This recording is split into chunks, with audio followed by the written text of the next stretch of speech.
Ei, boa noite. Esperando o pessoal entrar. Hoje a gente vai ter a Camila Vasconcelos, nossa super fisioterapeuta. Ei, Camila.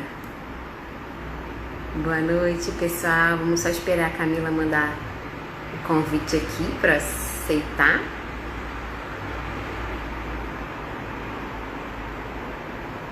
Esperando. Só enviar a solicitação, Camila. Maravilha. Vamos lá.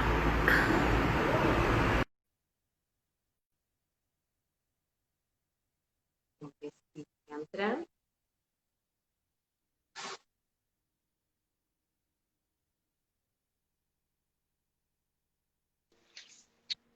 Ei! Olá! Ei, deixa eu só aumentar um pouquinho aqui.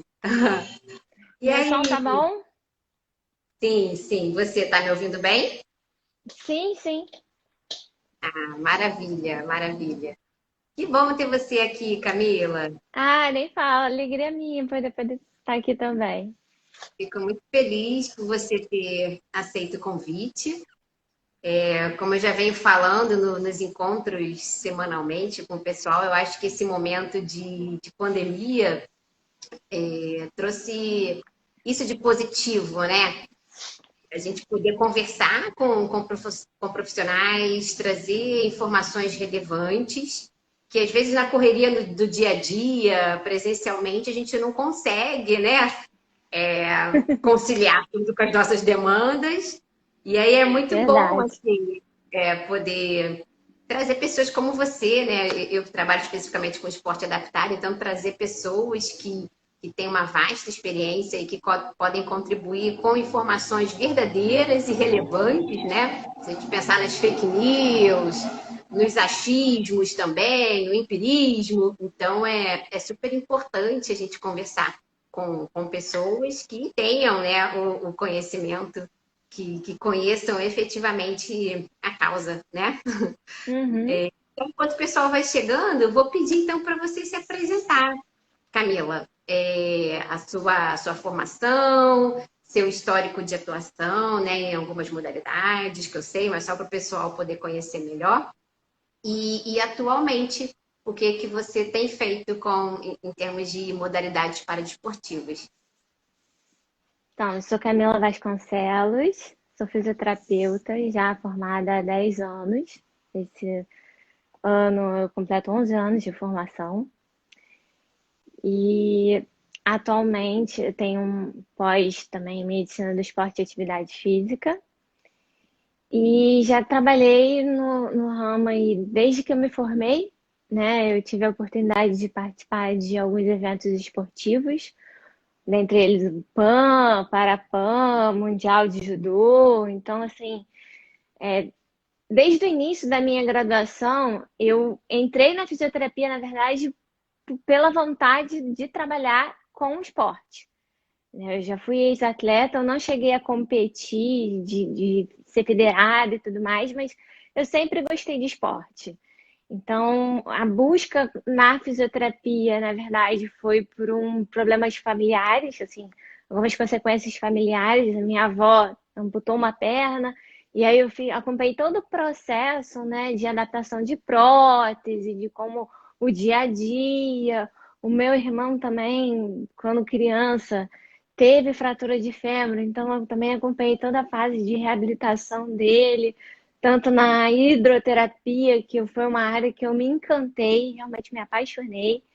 E aí, essas duas vivências foi o que me, assim, foi a gota d'água para falar, é a fisioterapia que eu quero, né? E aí foi paixão à primeira vista, quando eu tive uma oportunidade de ir com a minha avó na BBR, e aí, na adaptação da prótese dela, eu falei: caramba, que mundo legal, que mundo bacana, é isso que eu quero e tudo.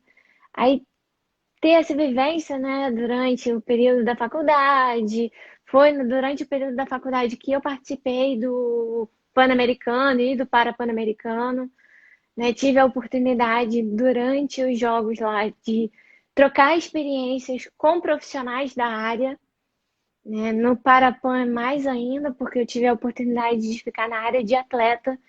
Então, troquei muita experiência com o pessoal de fora, né? Assim, foi muito bacana.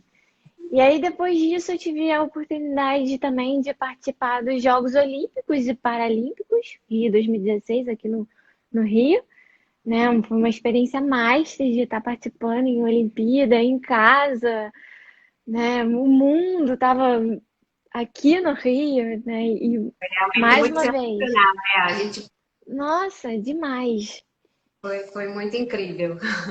E foi uma experiência ímpar, porque aí eu tive realmente a oportunidade de participar nos serviços médicos, né? Voltado para atleta, como fisioterapeuta. Então foi uma experiência ímpar, realmente, sabe? E a paixão de estar trabalhando com o esporte adaptado veio de um convite de algumas pessoas, né? Dentre elas o Fabinho Fernandes, que é um dos coordenadores do projeto Praia para Todos, que é um projeto social totalmente inclusivo, totalmente democrático, né? E ele fez palestra na faculdade durante o período lá da graduação. Só que é aquela ida e vinda, vai, não vai, sim, não, eu nunca tive a oportunidade de ir. E depois de formada, durante os Jogos Pan-Americanos, eu conheci a Daniele Gilson, que era uma usuária do projeto, e ela falou, pô, Camila, você não quer participar do projeto? Acho que ele tem a sua cara, assim, é um projeto encantador, é um projeto de inclusão social, tem tudo a ver com você, o que você acha de participar? Vamos fazer uma visita, vamos um dia contigo, quem sabe e tal. E aí, é paixão à primeira vista também, não tem jeito. Acontece com todo mundo quando vai visitar o esporte adaptado pela primeira vez, né? Nunca fica só na primeira vez. É um mosquitinho que Volta, né? pica, aquele mosquitinho É. saudável, não tem jeito. Você acaba se apaixonando e aí a gente já está aí com 9 anos já de participação no projeto. Comecei como voluntária, fui fazendo parte da equipe técnica e da equipe técnica passei a coordenação e hoje em dia já tem uns 4 anos, 5 anos de coordenação na frente do projeto aí, né? E não tem jeito, é maravilhoso, é encantador. Que bacana. E E atualmente, além do foi, praia, inclusive, é, no Praia que surgiu o convite também de participar do futebol em cadeira de rodas. aham. O que tanto para mim quanto para você se tornou uma paixão também, né? Não tem Sim, como. sim. E foi outra realização no Power Soccer, né? No futebol em cadeira de rodas, porque foi nele que eu realmente me encontrei. Eu tinha duas especialidades assim que eram minhas paixões, que são minhas paixões na fisioterapia, que é a parte da neurologia, né, ao qual eu sou fascinada de estudo dia e noite, e também a participação, a questão do esporte, né, que foi pelo esporte que eu também entrei na fisioterapia, enfim. Então, eu pude realizar dois sonhos, é, participar tanto no lado da neuro quanto no lado do esporte numa única modalidade, né? E lá no Power Soccer a gente tem deficiências das mais diversas, né? Para participar do Power Soccer, a pessoa com deficiência tem que ter mais de 3 membros comprometidos, tem que fazer uso de uma cadeira motorizada, né? Para ser elegível na modalidade. Então, assim, foi um encontro de paixões, né? E foi Encontro de paixões realização e de. encontro de desafios. Desculpa te cortar. Sim, E encontro de desafios também, né? Você mesma acabou de falar agora, o Power Soccer é uma modalidade, ótimo que ela é super inclusiva, né? Então talvez seja sim. aí junto com a bocha, talvez, uma das atividades mais inclusivas para as pessoas com deficiências severas. No entanto, para nós que trabalhamos, né, nós profissionais, é um grande desafio, porque você tem praticantes com múltiplas deficiências, né? Você vai desde uma pessoa que tem paralisia cerebral, a uma distrofia muscular, né, de Duchenne, a uma amiotrofia. E aí eu imagino que deva ser, assim, difícil para o fisioterapeuta, não só para o fisioterapeuta, mas para os outros profissionais também, né? Atuar junto a um grupo tão diversificado, né? E ainda É, aquelas pessoas que não têm um diagnóstico fechado, né? Então eu imagino que seja realmente um desafio muito, muito grande trabalhar com esse público. Mas aí é isso que você, a palavra que você já falou muitas vezes, né? Que é a paixão.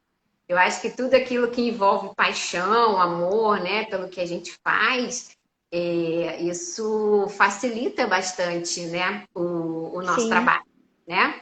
sim, Bom, e aí, Camila, a gente já começou a falar um pouquinho sobre esporte, né? A gente, que na verdade é o tema também, né, da nossa live, a importância da fisioterapia, mas a gente sabe que o esporte para as pessoas com deficiência tem crescido expressivamente aí nos últimos anos, né? A gente tem que tudo começou com a reabilitação. Na verdade, não tudo, sim, né? A gente já tinha, antes da Segunda Guerra Mundial, onde o esporte para pessoas com deficiência tomou um corpo maior, uma forma melhor, né? A gente já tinha alguns eventos, principalmente para as pessoas com deficiência auditiva, né? Mas foi na Segunda Guerra Mundial, basicamente, que o esporte para pessoa com deficiência, como eu falei, tomou forma, né? E começou sim, com um viés de reabilitação. Então, eram sim, aqueles soldados que voltavam lesionados da guerra, eles iam lá para o serviço de reabilitação, e aí o neurocirurgião percebeu que realmente a reabilitação convencional melhorava fisicamente, mas os aspectos emocionais continuavam horríveis, taxa de suicídio alta, prognóstico ruim, sobrevida baixa, e aí começou o esporte, né? Ele foi tomando forma ao longo do tempo. Hoje em dia, o esporte paralímpico de alto rendimento é uma realidade, isso é fato, né? O que eu falo sempre, atleta não é o coitadinho, né? Atleta é atleta como um atleta sem deficiência, então ele quer marcar seu nome na história, ele quer conquistar o ouro, quer melhorar seus recordes, enfim. E isso muitas vezes, né, esses grandes atletas, a gente tem grandes nomes aí, Daniel Dias, nosso melhor atleta, não só brasileiro, mas o melhor atleta paralímpico do mundo, né? Então, ele influencia muitas pessoas, Ricardinho com a deficiência visual. E isso faz também com que um outro movimento também comece a aparecer, que é o quê? O esporte recreacional.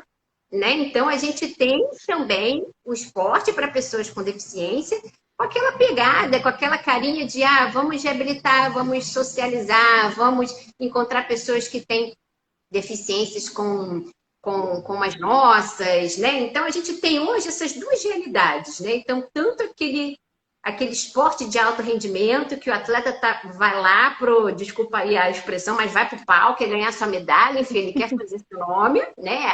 É alto desempenho. E a gente tem aquela pegada também do recreacional, que é um estado de saúde melhor, uma qualidade de vida melhor, enfim. E aí a gente precisa trabalhar com esses dois grupos, né? Tanto o pessoal que quer o alto rendimento quanto o pessoal que quer o nível recreacional. E aí, isso é abordado na faculdade de fisioterapia? Por que eu estou falando isso? Porque, assim, eu sou educadora física, né? Na educação física, a gente tem uma disciplina que se chama Educação Física Inclusiva, que é para o curso de licenciatura, né? Então, para quem vai trabalhar em escola, basicamente.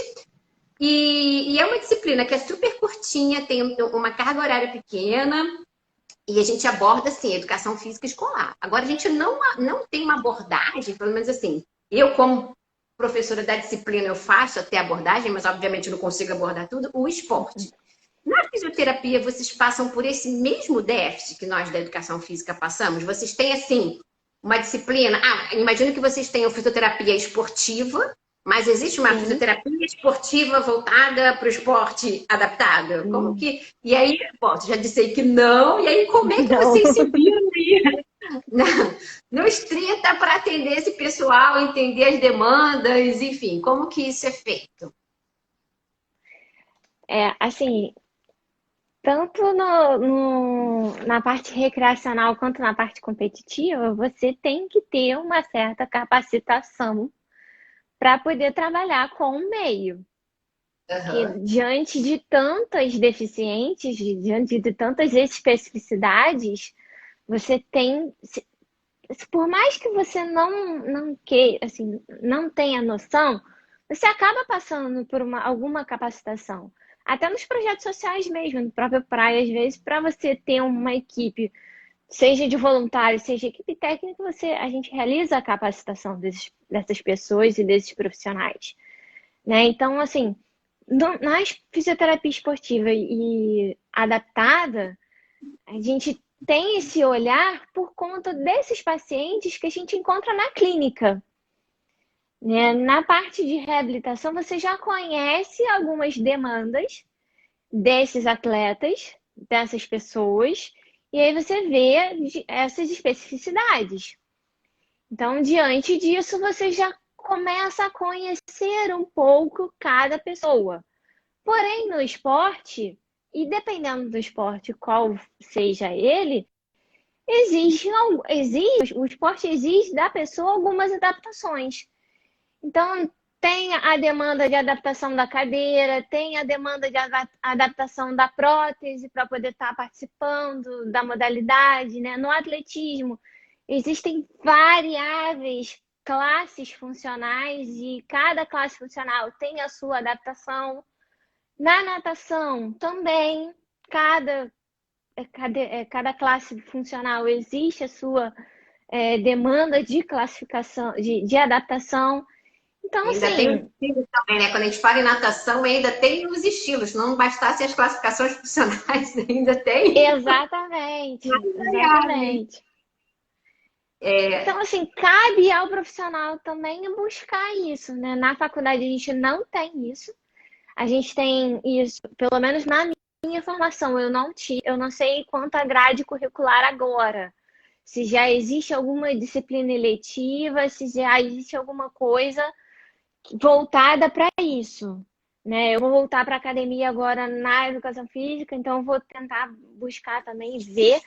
Existem pós-graduações, né? A nível lato sensu, em que você faz a pós-graduação e aí você tem uma capacitação um pouco mais específica para esse lado. Mas na fisioterapia, na graduação, pelo menos na minha formação, eu não tive. Foi mais na vivência mesmo, do dia a dia, com os pacientes, na clínica, nos projetos sociais, que eu tive essa capacitação para estar trabalhando hoje com esses atletas de alta performance, tanto na natação quanto no.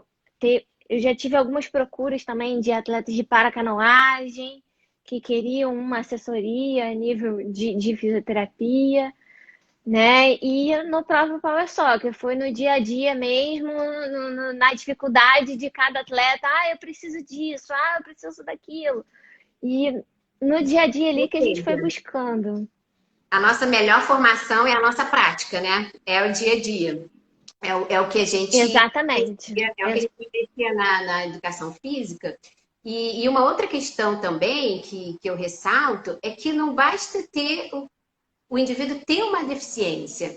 Às vezes eles são do mesmo grupo de deficiência e eles são funcionalmente completamente diferentes, né? Então a gente tem dois Completamente. indivíduos que têm distrofia muscular de Duchenne e um com uma funcionalidade maior que o outro, um com comprometimento respiratório maior que o outro, um com comprometimento motor maior que o outro. Então, assim, é muita diversidade.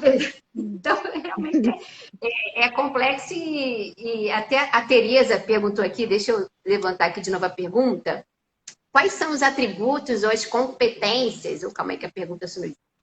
Quais são os atributos, competências necessárias para os profissionais que irão atuar com esses atletas? Quais são os atributos necessários para o profissional que irá atuar com esses atletas que possuem necessidades especiais? Então, eu acho que é meio isso que a gente está falando, né? Não existe uma formação na graduação, né, Camila? Eu já dando a resposta por você, né? Mas falando pela educação É. física. Então, não existe formação específica. Então, existem até algumas especializações, né? Nós até da Uniswan temos uma prevista para começar agora em agosto, uma especialização lato sensu em esporte adaptado e para desporto. Acredito que na fisioterapia também tem algumas especializações como essas, né? Mas a prática eu acho que é o que realmente vai nos armar aí de ferramentas para que a gente trabalhe com essas pessoas. Eu acho que a conexão da Camila travou. Não sei se ela está me ouvindo. A Camila está travada aqui para mim. Você está me ouvindo, Camila? Só estou te vendo e não estou te ouvindo. Fala aí, Camila. Não estou te ouvindo. Estou te vendo, mas seu áudio sumiu aqui para mim.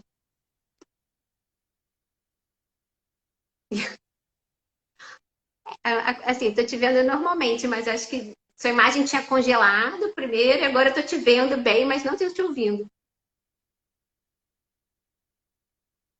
O Marcelo falou que voltou. Não sei se está com algum delay aqui. Oi, Marcelo! Quanto tempo? Deixa eu ver. Para mim não voltou, Camila. Você quer sair e tentar voltar de novo? Enquanto a Camila está tentando, o Diego está falando aqui que, infelizmente, ele acredita, né, que nenhuma das profissões da área da saúde tem uma formação específica na área dos eventos esportivos. Sim, isso infelizmente, é verdade. E até assim, a gente não precisaria. O pessoal está falando para a Camila.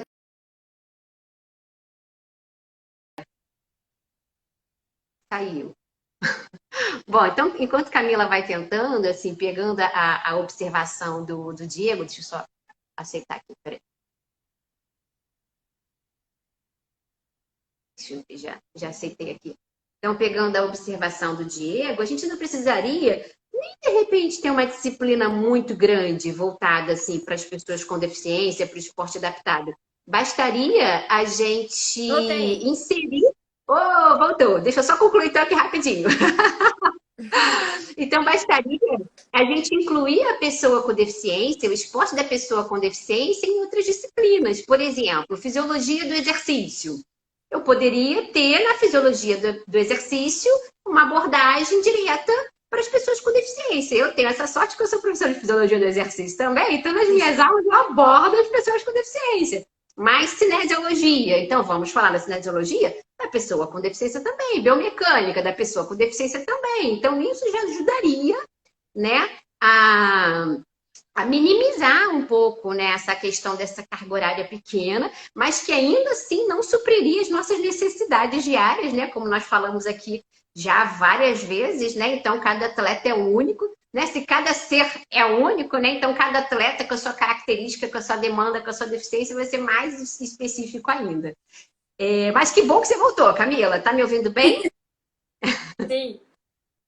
Olha o Viseu aí, nosso atleta de power soccer que está acompanhando aí todas as nossas lives do Rio de Janeiro. Até postei foto com ele essa semana, que foi o Dia Nacional do Futebol, né? Eu falei, nossos jogadores de futebol em cadeira de rodas super merecem uma homenagem nossa, né? Coloquei uma foto. Bom, Camila, e aí, beleza, né? A gente já viu a Josi Musa, surfista, jogadora de power soccer. Gente, era demais, assim. Quando chegar o próximo campeonato, eu vou ser a primeira da fila a tirar foto com ela. Quando ela pisar na quadra, sou eu lá pulando para falar com ela. Nena! Bom, mas vamos lá. Então, a gente já viu que o cenário da fisioterapia é muito semelhante com o da educação física, que é semelhante ao da nutrição, enfim, como o Diego muito bem colocou, né, nas áreas da saúde de uma maneira geral. Agora, em relação à atuação da fisioterapia, especificamente no esporte adaptado, existe alguma diferença em relação ao esporte convencional, mas em qual cenário? No esporte convencional, a gente observa que a fisioterapia ela é muito vista mais numa questão de prevenção terciária. Ou seja, a gente espera o atleta se lesionar, Então, quando ele está com algum problema, ele busca o fisioterapeuta. Né? Então, a gente não vê aquela questão da prevenção primária. Ou seja, vamos fazer todos os trabalhos necessários, suficientes, para minimizar o risco de ocorrência de lesão ou de qualquer problema ali nas articulações, enfim, daquele atleta. No esporte adaptado, existe também essa tendência de, vamos buscar fisioterapia porque eu estou com uma lesão ou não? A fisioterapia é importante, né, para prevenção de lesões. Até porque também deve ter um viés aí que muitos atletas já tenham, talvez já façam um acompanhamento com o fisioterapeuta em função das deficiências, das limitações que eles apresentam, né? Então, como é esse cenário? Essas duas vertentes acontecem?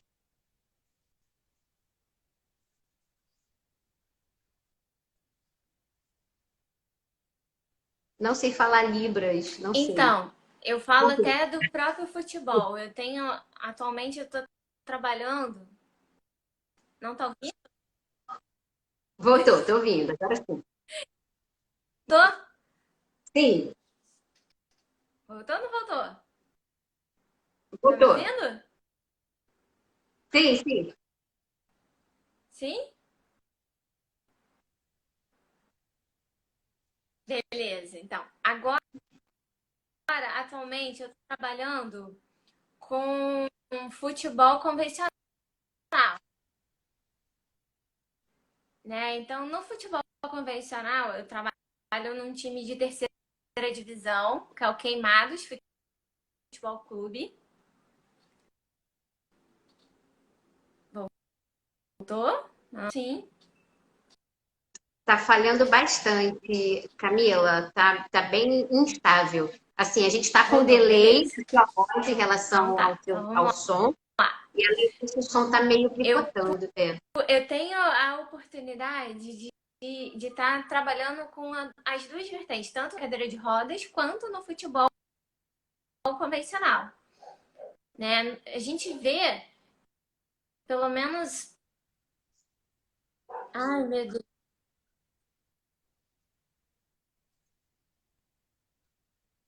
Camila, a gente está com uma distância grande entre a sua imagem e seu som. Deixa eu ver Fala, aqui. fala alguma coisa aí. Mas aí eu vou ter que sair de novo para poder. Mas vocês estão me ouvindo agora? Agora sim. Ou tá muito atrasado? Tá um pouco atrasado, mas não tem problema não. O que importa é que a gente está ouvindo. Deixa.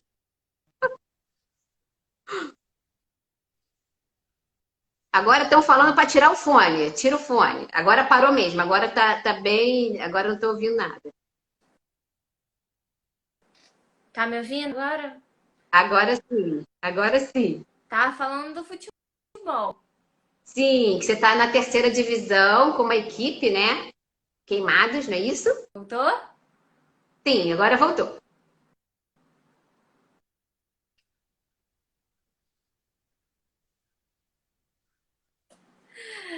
Tá, então, com relação. Eu tô sem fone, já tirei o fone. Não, já.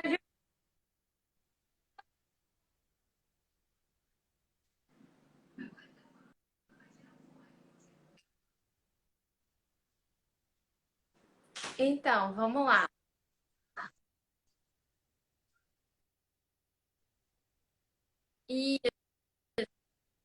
Isso.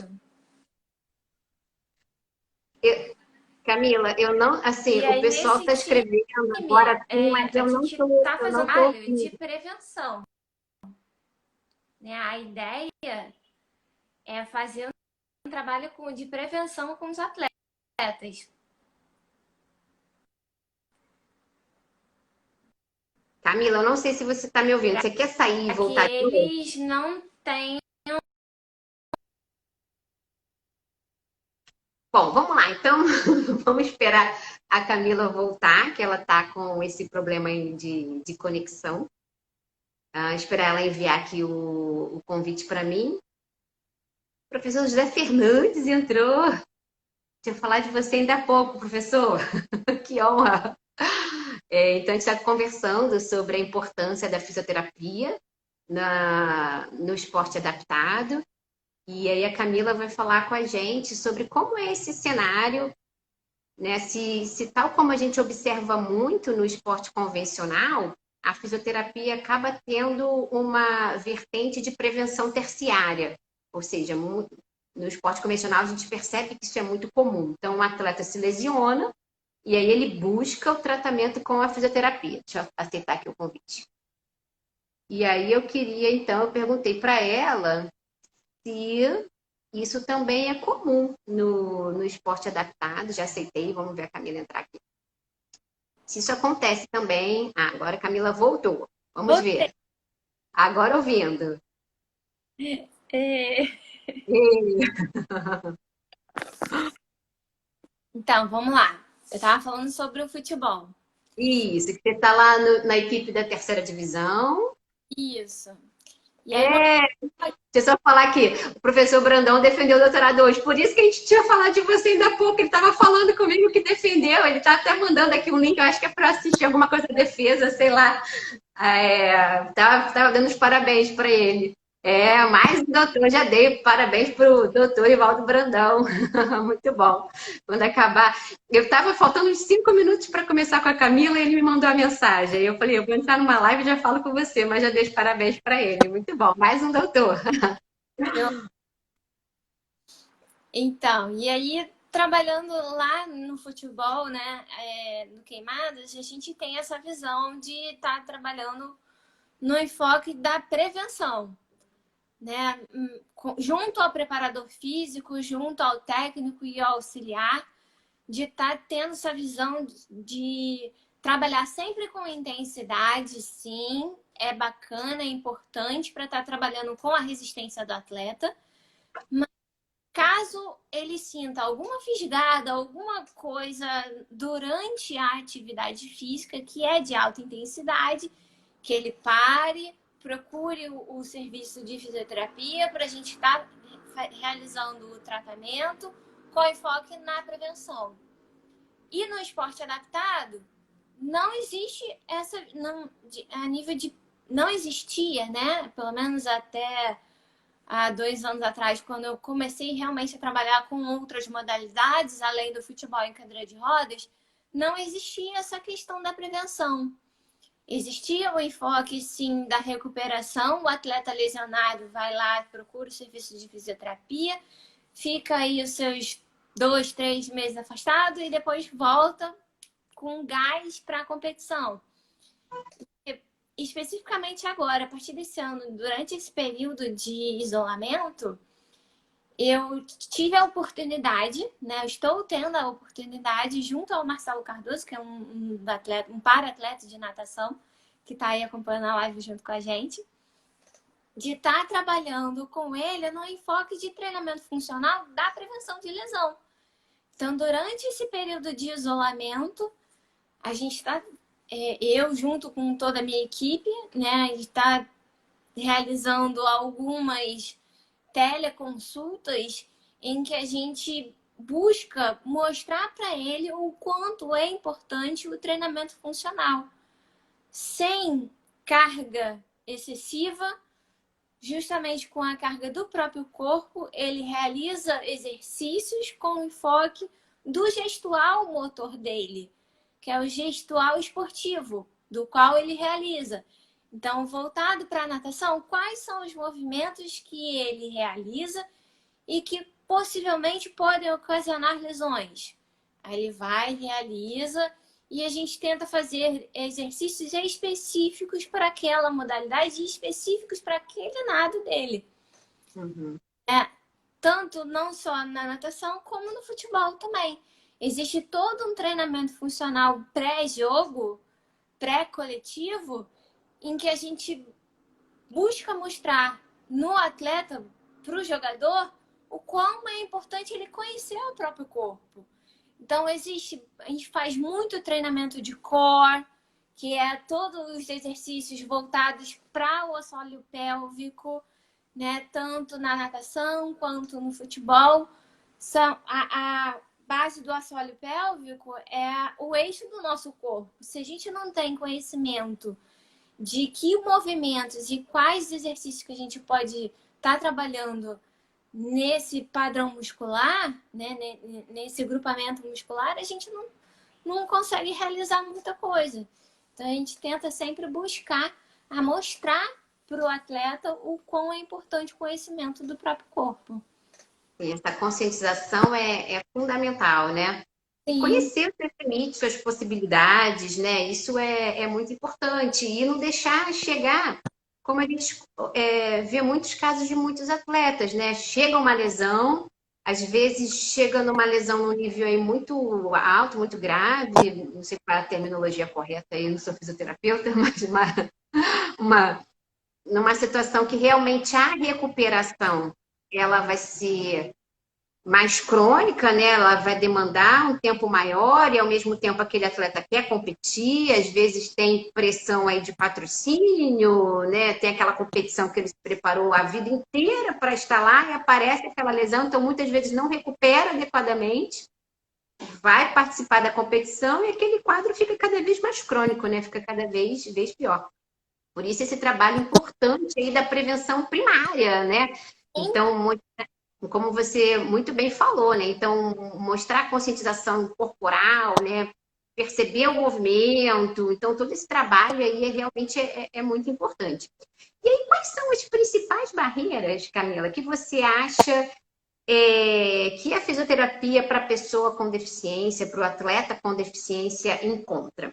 Ou seja, vou falar o meu exemplo como educadora física. Então, às vezes, eu quero avaliar a capacidade cardiorrespiratória em esforço e não existe um protocolo específico para uma deficiência específica. Aí a gente vai lá, pensa, estuda, lê e adapta. Ou eu preciso fazer um movimento, avaliar a força no movimento específico e não tem o equipamento. Aí a gente precisa pensar, ler, estudar. Na fisioterapia, quais são as barreiras que vocês encontram? Vocês também têm essas dificuldades de encontrar protocolos adequados, equipamentos adequados? Existe também a barreira dos atletas, porque a gente também sabe que muitas vezes o atleta tem um preconceito com a fisioterapia, né? Ah, não vou para a fisioterapia, né? Porque é muito chato, não adianta para nada, né? Tem isso. Então, se já não bastasse barreira de protocolo, barreira de equipamento, tem às vezes barreira do próprio atleta, às vezes tem o receio também, que alguns já no dia a dia, em função da deficiência que eles têm, acabam já fazendo um acompanhamento com o seu fisioterapeuta específico, e aí às vezes né, não quer mudar, não quer fazer nada diferente do que o fisioterapeuta que acompanha, né, recomenda que ele faça. Então, quais são as principais barreiras aí que vocês encontram e de que maneira vocês fazem essas adaptações para as avaliações dos atletas? Assim como na educação física, né, e acho que das variáveis profissões aí de saúde, como é um mundo novo, né, o esporte adaptado, a gente vê que existe uma grande barreira que é a questão da evidência científica, né, por conta de não existir, ou existe, mas existem muito poucos trabalhos, assim, a gama, o mundo da evidência científica para a gente é muito pequena, né? Nós tivemos a oportunidade de participar semana passada de um congresso brasileiro que falava de saúde e que a gente via a questão da barreira científica, né? Que é realmente muito grande. E por conta disso, a gente vê que não existe uma capacitação adequada para esses profissionais. Então, a questão do profissional qualificado para trabalhar com isso também existe, é muito grande. Mas estamos aí para tentar desbravar esse mundo e mostrar cada vez mais para a academia que existe a possibilidade de profissionais de estarem trabalhando nesse meio. E com isso, a questão do próprio atleta também não se conhecer, né? Não conhecer as suas limitações, existe essa dificuldade do próprio profissional tentar buscar a questão de estar trabalhando, de qual seria a melhor ferramenta ou qual seria o melhor gestual motor que a gente poderia estar trabalhando, qual seria a melhor técnica, né? Então, o próprio fato do próprio atleta não se conhecer. E outra barreira também, existe a barreira do familiar. Às vezes o familiar super protege o atleta, né? Às vezes pelo fato dele ser filho único, ou às vezes ser o último filho, e o fato até de desconhecer a deficiência do atleta, de desconhecer a deficiência da pessoa. Até aonde a gente pode mostrar, até onde a gente pode levar essa pessoa de propriamente se conhecer, né? As limitações vêm muito, às vezes, do próprio intelecto, de não querer, de bravar, de não querer se conhecer, né? Essa barreira é muito da própria pessoa. A gente tem vários depoimentos de atletas, até no próprio Power Soccer, no próprio futebol em cadeira de rodas, em que eles diziam de não querer, às vezes, ocupar uma outra posição na quadra por não se conhecer, não querer ter um desenvolvimento de um manejo da cadeira em que ele possa desenvolver novas habilidades, né?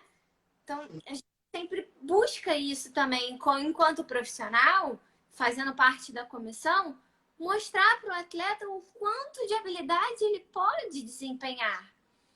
Sim. O quanto ele pode conhecer de si. Eu tento mostrar isso na teleconsulta, no teleatendimento, muitas das vezes, mostrando, olha, você fez exercício muito bem, ok, foi bom, foi.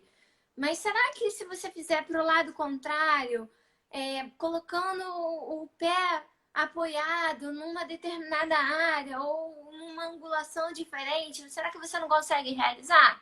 Ah, não sei, acho que não. Tenta. Não custa nada tentar. O não a gente já tem, vamos em busca do sim. A gente tenta sempre trabalhar em cima disso. Vamos em busca do sim. O não, a barreira, a sociedade já está aí, já está mostrando que ela existe. Mas nós, pessoas que têm esse olhar diferenciado, mostrar que o sim, às vezes, pode ser um desafio, algo a mais para essa pessoa. E aí, sim. Desculpa. Ela mostra também para o familiar o quanto foi bom, o quanto é benéfico estar buscando esse desafio, né? Tá conquistando esse desafio. Você falou palavras-chave aí bem importantes, né? Você falou em ciência, falou em capacidade, falou em família.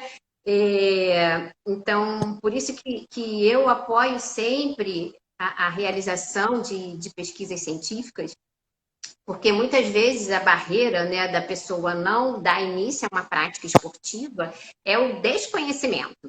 Então, por exemplo, será que eu, tendo um filho, né, que tem uma limitação importante, como a gente está falando muito em Power Soccer, eu vou falar da distrofia muscular de Duchenne, né, que é uma bem prevalente no Power Soccer, então que tem limitações respiratórias severas.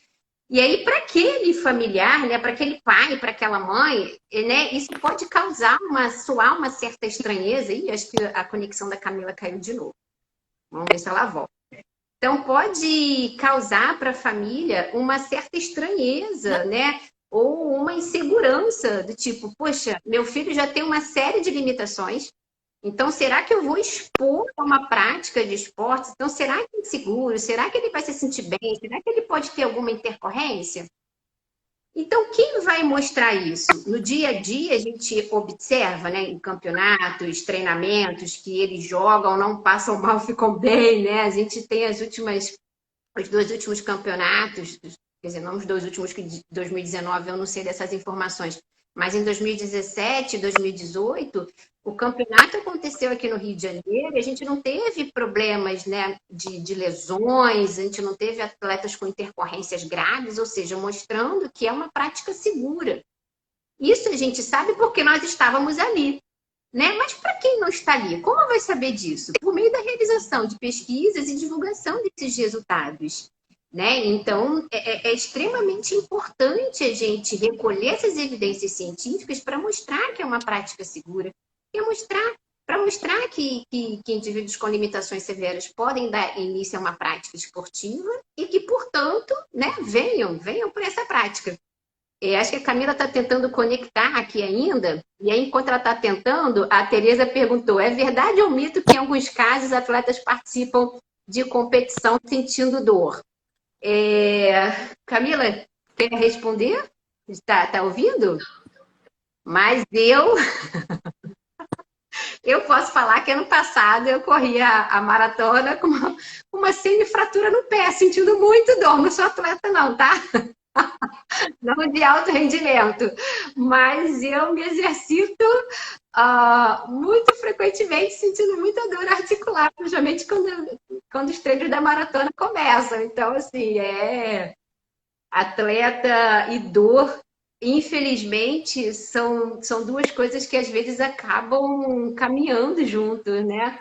Camila, acho que a sua imagem está travada para mim, Camila. Não sei se você tá ouvindo. Então, assim, estou falando como educadora física, tá? Então, a experiência que eu tive, que eu tenho como atleta recreacional, digamos assim, e a experiência que eu tive com atletas do esporte convencional durante a minha graduação. Eu trabalhei com a Seleção Brasileira Júnior de nado sincronizado, isso pelos idos de início dos anos 2000, então era muito comum a prevalência de dor nas meninas, e mesmo no esporte adaptado, né? Eu já tive algumas experiências com rugby em cadeira de rodas, e sim, né? E é bastante comum. A gente fala que na hora que o sangue está quente, que a gente quer fazer, lutar aí pelos nossos objetivos, quer alcançar o nosso objetivo, né? A dor some. Quando acaba, aí a dor volta. Mas ali na hora, a gente esquece. O, o Mauro falou que já participou algumas vezes de competição, machucado. Eu acho que é muito... O André falou que sente dor 24 horas. Está sentindo dor pela gente também, e vai colocar uma prótese. E caiu a Camila.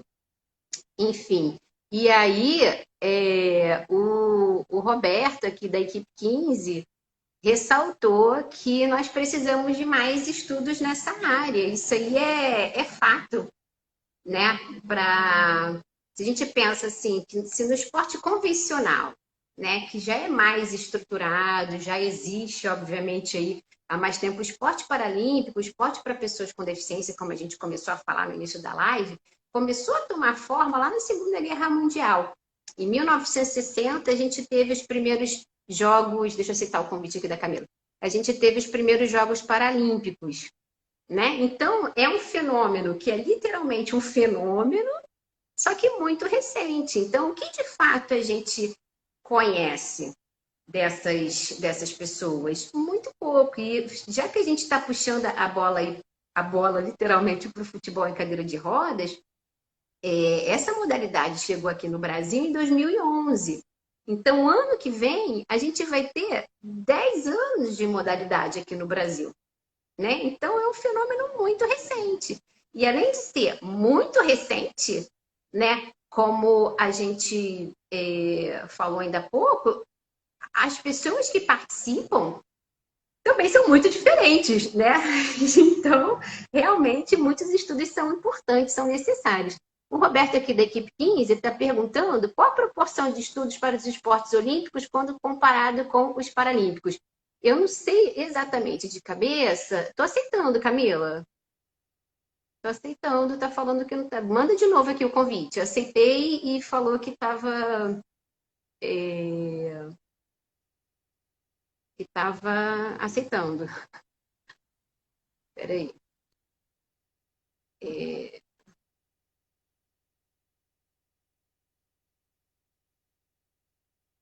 Então, Roberto, da equipe 15, qual a proporção de estudos de esportes olímpicos quando comparado com os estudos paralímpicos?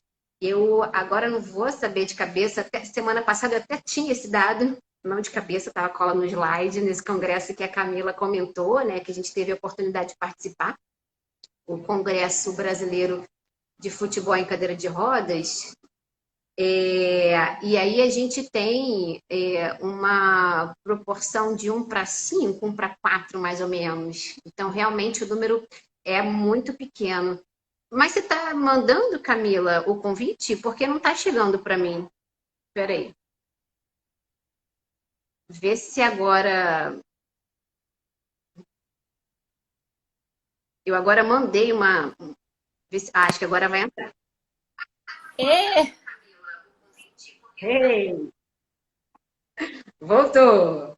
Tá, vamos finalizar que acho que tá acabando, né? Vamos lá.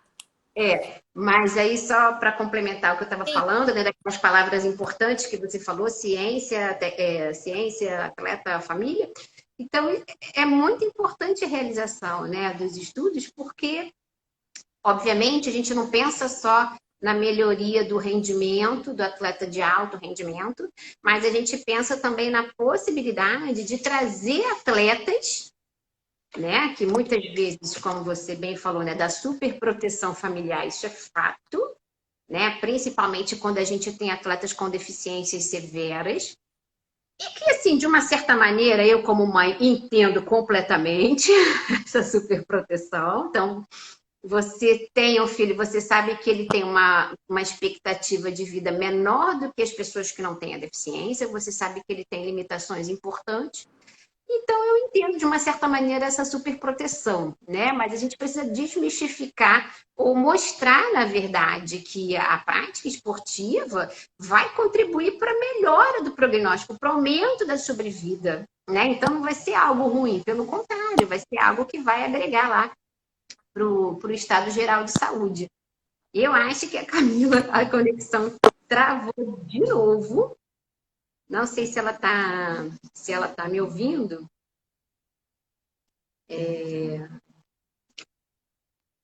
Voltou agora.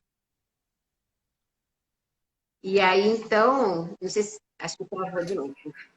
Mas aí, pelo que ela também estava conversando com a gente, né? Então, parece que de fato aí é um desafio para a fisioterapia também, quando a gente pensa em adaptação de protocolos.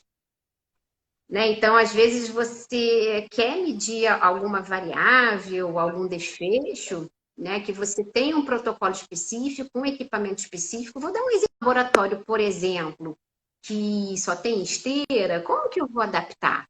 Né? Então, eu preciso ter um cicloergômetro para membros superiores, ou eu preciso ter um rolo para adaptar na cadeira de roda deles, ou eu preciso pensar em algum protocolo movimentando os membros superiores, enfim, pelo que ela começou a conversar ali com a gente, então isso é uma realidade na fisioterapia também. Tá ouvindo a gente, Camila, agora? Só fala, por favor, para eu saber se o som está saindo. Ah, maravilha. Porque a sua imagem está travada para mim. Então, assim, eu estou te vendo travada, mas estou te ouvindo. E, enfim, eu não sei se você quer complementar mais alguma coisa. Ó, Luquinhas! Lucas Capitão chegou aí. Postei foto com ele também no dia do futebol. A camisa muito maravilhosa que eu ganhei. Só não peguei o autógrafo, tinha que ter pego o autógrafo na camisa dele. E aí, eu não sei se você está ouvindo, está me ouvindo, Camila, mas aí eu queria que você comentasse um pouquinho para gente como tem sido a atuação do fisioterapeuta nesses momentos de pandemia, de distanciamento social. Então, você tem feito o acompanhamento de alguns atletas? Tem funcionado bem? Como é que você tem trabalhado aí nesses 4 meses praticamente aí que nós estamos aí um distanciamento social.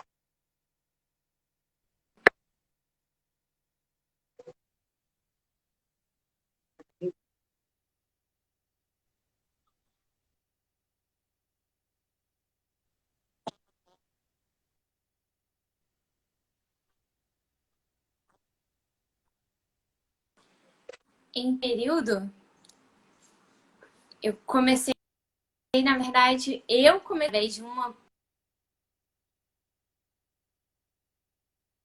Camila, agora eu acho amiga que a profissional de conexão educação interrompeu física. de vez. Ela estava começando Eu a vou realizar fazer o comigo seguinte, trabalho. olhando aqui pelo meu relógio, ainda não começou a piscar lá o tempo, a contagem regressiva não, mas olhando aqui pelo meu relógio, tá praticamente aí na hora de encerrar. Eu vou então encerrar essa sessão e vou abrir uma nova para ver se melhora. Que aí já teria que encerrar mesmo. Aí eu vou encerrar e a gente volta. Ok? Voltem, pessoal. Deixa eu encerrar aqui rapidinho para a gente ver se